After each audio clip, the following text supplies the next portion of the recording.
Number 4 سورۃ النساء آیت نمبر 76 تفسیر الذین آمنوا اور وہ لوگ جو ایمان لائے یقاتلون فی سبیل اللہ وہ جہاد کرتے ہیں لڑتے ہیں اللہ کی راہ میں والذین کفروا اور وہ جو منکر ہوئے یقاتلون وہ لڑتے ہیں فی سبیل الطاغوت فساد کرنے والوں کی راہ میں شیطان کی راہ میں وہ لڑتے ہیں.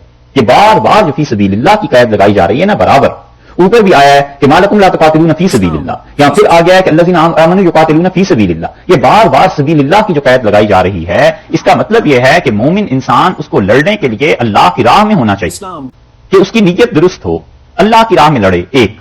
اور دوسری بات یہ پتا چلی کہ مومن بھی ہو ایمان بھی ہو اور اللہ کی راہ میں بھی لڑنے والا ہو. یہ دو صورتیں جب جمع ہو جائیں گی پھر وہ غالب رہے گا پھر اللہ کی طرف سے اس کی مدد بھی کی جائے گی. اور اگر اس کی نیت میں ہوئی گڑبڑ ایک یا پھر اس کی نیت میں گڑبڑ نہ ہو تو ایمان نہیں ہوا اس کا انسان کا ریاض باللہ تو پھر دونوں صورتوں میں اللہ کی مدد ایسے نہیں آ جایا کرتی. اس لیے ضروری ہے کہ مومن بھی ہو اور اس کے ساتھ ساتھ ضروری یہ بھی ہے کہ اللہ کی راہ میں لڑنے والا. بہت سی چیزیں ایسی ہیں جن چیزوں پر لڑائی کی جاتی ہے اور وہ لڑائی حقیقت میں اللہ کی راہ میں نہیں ہوتی. قبیلے کے تعصبات قوموں کے تعصبات اسی طرح اپنی اپنی باتوں میں جھگڑوں میں سیاسی جھگڑے اور بہت مرتبہ حکمرانوں کا کبر حکمرانوں کا بڑائی ان کے دماغ میں یہ سما جانا کہ ہم بہت کچھ ہیں جھونک دیتے ہیں پورے ملک اور قوم کو جنگ میں اور پھر ان کے ہاتھ کچھ نہیں آتا. اسی لیے رسول اللہ صلی اللہ علیہ وسلم جہاں تک ہو سکتا تھا بچتے تھے ان چیزوں سے کہ بلا وجہ کافروں سے ٹکر لی جائے. حتیٰ کہ آپ نے یہاں تک ارشاد فرمایا کہ دیکھو تمنا نہ کرو اللہ کے راستے میں جہاد کرنے کی اور اگر وقت آ جائے پھر ایسا پھر پیچھے نہ ہٹنا. جان بوجھ کے ایسے کاموں میں مت پڑو. امن کی فضا قائم ہو جائے گی جب دین بھی پھیلے گا اسلام بھی لوگوں کو قریب آنے کا موقع ملے گا اور لوگ دیکھیں گے کہ مسلمان ایسے ہوتے ہیں تو پھر خود بخود اسلام کی طرف وہ آئیں گے. تو اصولی بات یہاں فرما دی کہ جو کافر ہیں وہ شیطان کی راہ میں لڑتے ہیں ان کی راہ میں لڑتے ہیں جو طاغوت ہیں یعنی فساد کرنے والے لوگ ہیں ان کی راہ میں لڑتے ہیں. فقاتلوا اولیاء الشیطان سو لڑو تم مارو ان شیطان کے دوستوں کو شیطان کے حمایتیوں کو تم قتل کرو تم ان کے ساتھ جنگ کرو. ان قید الشیطان کان ضعیفا اور بلا شبہ شیطان کا مکر شیطان کا فریب بہت کمزور ہے. شیطان میں اتنی طاقت نہیں ہے کہ تمہارے مقابلے میں ٹھہر سکے. دو چیزیں ہونی چاہیے ایک ایمان اور ایک واقعی اللہ کی راہ میں لڑائی ہو. سیاسی مقاصد یہ چیزیں اس کے پسے پشتکار فرمانا ہوں حکمرانوں کا اپنا تفوق برتری یہ چیزیں پھر اسی طرح جنگیں ہار کے بھی اور جبرن اپنے لیے ایسے القاب اختیار کر لینا کہ فیلڈ مارشل ہم ہو گئے. تم کہاں سے فیلڈ مارشل ہو گئے اپنے پاس سے. اور اسی طرح اپنے عوام کو یرغمال بنا لینا اور فوج سے کوئی رتبہ حاصل کر لینا کہ ہم کرنل ہو گئے اور ہم جنرل ہو گئے. یہ چیزیں ہو گئیں تم کدھر سے ہو گئے ہو. بس ٹھیک ہے آرمی نے خطاب دے دیا آنریڈی کرنا تھا تو آنریڈی تو آہستہ آہستہ نکل گیا نا پھر کرنل ہی کرنا جائے گی. اور اگر دشمن نہ ہو تو خود اپنے ملک کو فتح کر لو اپنی عوام کو فتح کر لو نہ لڑیں دشمنوں سے تو اپنے ملکوں کو فتح کر لو. یہ کئی ایک اسلامی ممالک میں ہو رہا ہے اور جدھر نگاہ آپ دوڑائیں فوج کا عمل دخل ہے مسلمانوں میں کہ فوج جو ہے وہ غالب رہے اور فوج ایسے کام کرے گی. اور جب تک مسلمان امن کی حالت قائم نہیں کریں گے اسلام کی بات اس دنیا میں نہیں چلتی کسی اور دنیا میں چلے تو چلے. بڑی مشکل چیز ہے. اور اللہ نے جن سے لڑنے کا حقیقتاً حکم دیا ہے ان سے کوئی نہیں لڑتا. لڑتے ہیں اپنی مظلومہ چیزوں پہ وہ جو اپنے ذہن میں ہے نا بس ان سے لڑتے ہیں. اور سیاسی مقاصد کئی ایک جگہ پہ آپ دیکھیں گے اس کے پیچھے سیاست ہے. 10 سال بعد 20 سال بعد 50 سال بعد مسئلہ حل ہو جاتا ہے پھر اس وقت اسلام کہاں چلا جاتا ہے ابھی.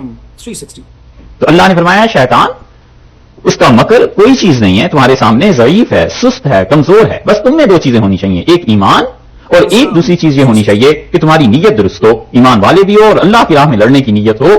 یہ دو چیزیں. اور جہاد اور یہ چیزیں ایسے تھوڑا ہی ہے کہ ایک گروہ اٹھا اور شروع کر دیا. اس لیے یہ حکم حکمرانوں کے متعلق ہے قرآن کے. ایک گروپ اٹھا اس نے جہاد کے نام پہ اپنی تنظیم قائم کر لی لڑنے لگ گئے. یہ کوئی حکومتی سطح کا نظام نہیں ہے.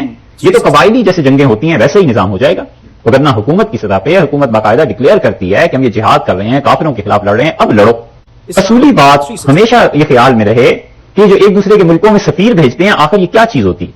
جب سفیر بھیجتے ہیں تو امن کی حالت کے لیے ہوتا ہے کہ آپ ہماری طرف سے امن میں ہیں ہم آپ کی طرف سے امن میں ہیں. اسی لیے اب تک جہاں بھی جنگیں لڑی جاتی ہیں جب جنگ کے حالات آتے ہیں تو سب سے پہلے اپنے سفیر کو واپس بلا لیتے ہیں. اور یہ امانت ہوتی ہے کہ یہ پیغام ہوتا ہے کہ اب تم ہوشیار رہنا اب ہم نے امان کی حالت ختم کر دی ہے الرٹ رہنا اب کسی وقت بھی کچھ ہو سکتا ہے. یہ دنیا میں اس وقت بھی رائج تھا اب بھی رائج اور اب کئی ایک ممالک میں ایسے ہے کہ سفیر بھی رہے اور اندر ہی اندر گڑبڑ بھی کرتے رہو لوگوں کو پتہ بھی نہ چلے کچھ. اور وہ طبقہ فوج کا جو تنخواہ اس بات کی لیتے ہیں کہ ہم لڑیں گے وہ نہ لڑیں اور لڑیں وہ جن کو نہ پینشن دینی پڑے نہ حکومت کے ذمہ کوئی کام آئے. بس جب چاہا سرحد سے ادھر دھکیل دیا اور آ گئے اگر واپس زندہ تو کوئی رسپانسبلٹی نہیں حکومت کی. اور اگر شہید ہو گئے تو جنازہ پڑھنا وہ تو پھر خیر شہداء کا جنازہ تو پڑھا ہی جاتا ہے. اب کوئی پوچھے کہ یہ سیاسی شہید ہیں یا حقیقی شہید ہیں یہ ساری چیزیں سوچنے کی ہیں، مگر یہ بات تو وہ کرے جو نکو ہو، مسلمانوں میں پسند کریں جسے مسلمان نکو ہو نا، وہ بات کرے، کوئی بول کے دیکھے۔ مسلمان اتنے جذباتی ہوئے ہوئے ہیں، اتنے جذباتی کہ کوئی حقیقت کی بات سمجھنے کو تیار نہیں یہ قوم۔ تو جس قوم کی پرورش اور جس قوم کی تربیت نعروں پہ ہوئی ہو نا، اس قوم کا حال پھر ایسے ہی ہوتا ہے۔ نعروں کی غذا جنہیں ملتی ہے وہ کوئی سنجیدہ کام تھوڑا ہی کر سکتے ہیں۔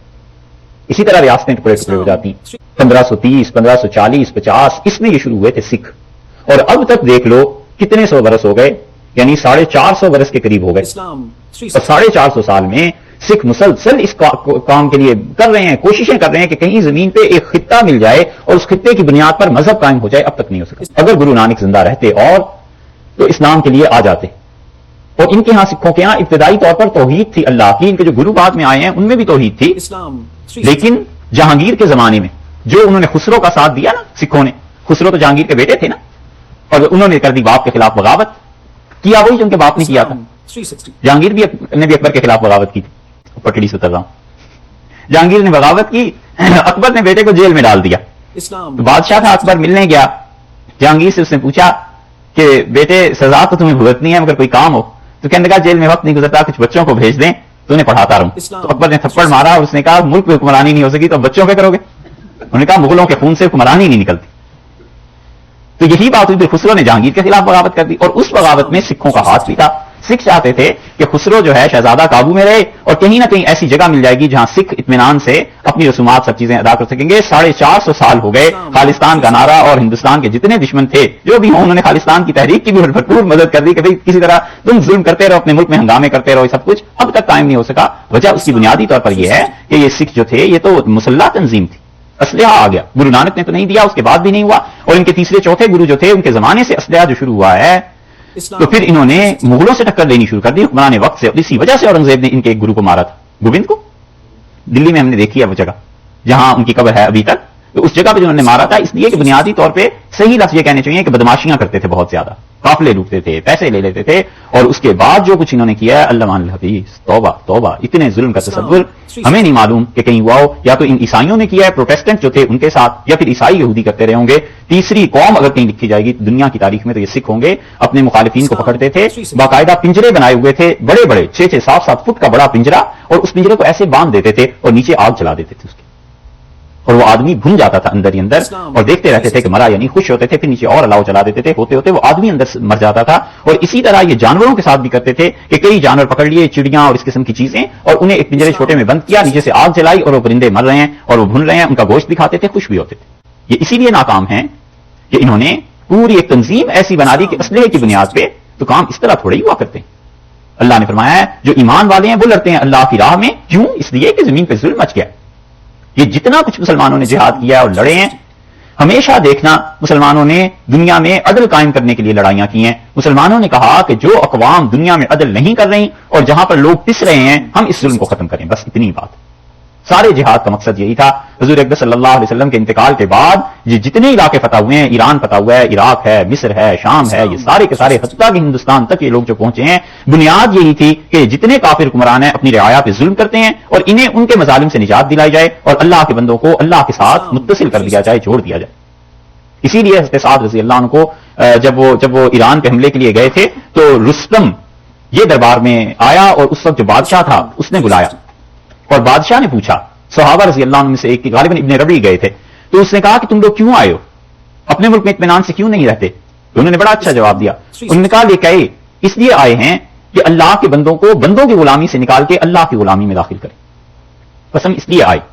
اس لیے دنیا میں جہاں جہاں ظلم ہو رہا تھا مسلمان گئے، اور انہوں نے کہا اللہ کے قانون کے تحت ہم اور تم سب بھائی بھائی ہیں، ہم اور تم سب خدا کے بندے ہیں، اور ہمارے ہاں خلیفہ وقت بھی اسی قانون کا پابند ہے جس کا ایک عام شہری پابند ہے، اور حکمرانوں کے لیے کوئی الگ چیز نہیں ہے۔ اس وجہ سے جہاد کرنا ضروری تھا، اسی وجہ سے مسلمان بڑھتے چلے گئے، یہاں تک کہ یہ تاریخ ہی تو بتاتی ہے کہ کافروں کے ملکوں میں جب پہنچے ہیں تو انہوں نے کہا کہ تم ہمارے پاس رہو، شکر ہے اللہ کا کہ تم لوگ ہمارے پاس آئے ہو اور ہمیں تم نے مظالم سے نجات دلائی۔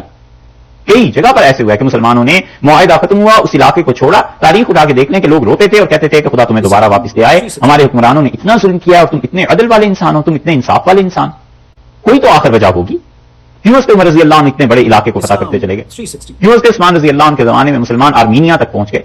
اور کیوں پھر اس معاویہ رضی اللہ عنہ کے زمانے میں اتنی فتوحات ہوئی ہیں؟ اس پہ علی رضی اللہ عنہ کے زمانے میں بھی فتوحات ہوئی ہیں، اگرچہ کم ہوئی ہیں، لیکن یہ کہنا کہ امیر المومنین رضی اللہ عنہ کے زمانے میں فتح ہی نہیں ہوئے مسلمانوں کے علاقے، غلط بات.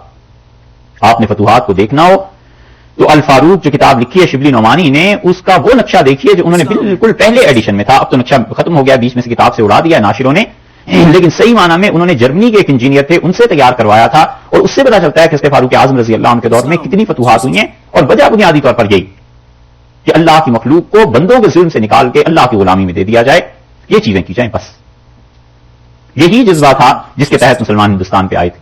اور اگر ہندوستان میں نہ آتے، غوری اور یہ غزنوی اور یہ لوگ اس وقت نہ آتے ادھر، دوسری طرف یہ مصر اور کہاں کہاں تک پہنچ جاتے اور ان کی سلطنت قائم ہو جاتی. بس بات اتنی تھی کہ لوگوں کو اس غلامی سے نجات دلائی جائے. اور اسی لیے مسلمان جب ہندوستان میں آئے ہیں تو بڑے بڑے ہندو مورخین کی کتابیں آپ دیکھیں، جادو ناتھ سرکار نے جو کتاب لکھی ہے، اسی طرح سکھوں نے بھی جو کتابیں لکھی ہیں، اور گرو نانک کے ورکس پہ جو کام ہوا ہے، انہوں نے صاف لکھا ہے کہ مسلمانوں کا دور جو تھا وہ حقیقتاً عدل اور انصاف کا دور تھا. اورنگزیب نے اپنا پورا توپ خانہ ہندوؤں کے حوالے کیا ہوا تھا، سکھوں کے حوالے کیا ہوا تھا. اتنا بڑا آدمی، ٹرسٹ کیا اس نے ان اقوام پہ کہ ٹھیک ہے یہ لوگ ان کا مذہب اپنی جگہ پہ، لیکن جو جس چیز میں ماہر ہے اس سے ہم نے فائدہ اٹھانا ہے. یہ ہے جہاد کا بنیادی فلسفہ کہ مسلمان کہتے ہیں نہیں، اللہ کے علاوہ کسی کی حکمرانی دنیا میں نہیں ہو سکتی، اور جیسے تم ہو ویسے ہی تمہارے حکمران بھی ہیں، سب کے سب اللہ کے تابع ہیں، ہم میں کوئی فرق نہیں لوگوں کو ظلم سے نجات دلانے کے لیے. اور کہاں وہ دور اور کہاں یہ دور کہ خود مسلمان ہی مسلمانوں پہ ظلم کرنے لگے ہیں. یہ بات اللہ نے یہاں کہی کہ شیاطین کی راہ میں لڑتے ہیں، طاغوت کی راہ میں لڑتے ہیں وہ لوگ جو کافر ہیں، تو تم انہیں ان سے لڑو، انہیں مارو. ان قید شیطان کان ضعیفا، اور شیطان کا مکر یہ بہت ہی کمزور ہے.